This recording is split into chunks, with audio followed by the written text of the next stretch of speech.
The fate of former Premier Amama Mbabazi to throw a hat in the ring within the ruling party's political stable now stands on slippery grounds. This is after the NRM organ, the National Executive Council, dropped him from the list of those who should join the Central Executive Committee on grounds that he's a traitor. Mbabazi had earlier on been nominated by President Museveni to be amongst the 5 new SEC members after the NRM made a raft of changes in its constitution during last year's delegates conference.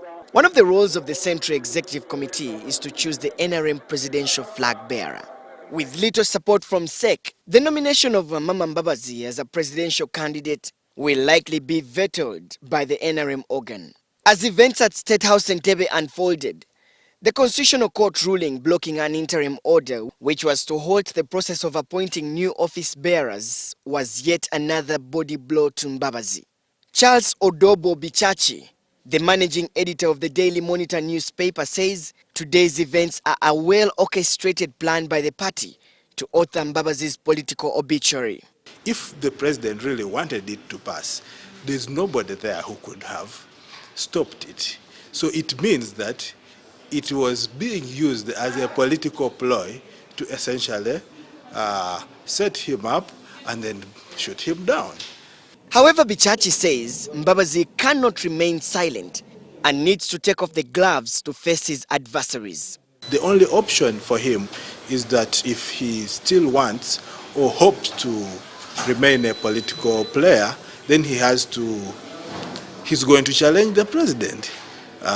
He might choose to challenge him within the NRM to go for chairmanship, which is now the only electable position left. Bichachi says that Museveni's team cannot afford to write off Mbabazi, who continues to wield influence in the party's grassroots structures. People always, it's human nature, people always tend to sympathize with the victims.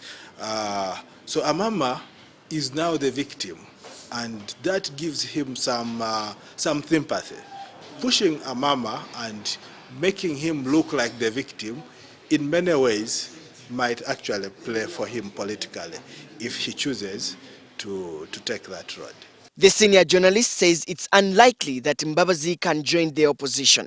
Yet, according to Gerard Karija, the Dean of Management Science at the Uganda Management Institute, Mbabazi still has another chance in 2021. If he wants to be president, now at 65, the next elections he still is capable of contesting. So if he thinks he can't win now, he can still try his luck next elections. Or he can test the waters now and come up with other strategies. Solomon Serwanja, NTV.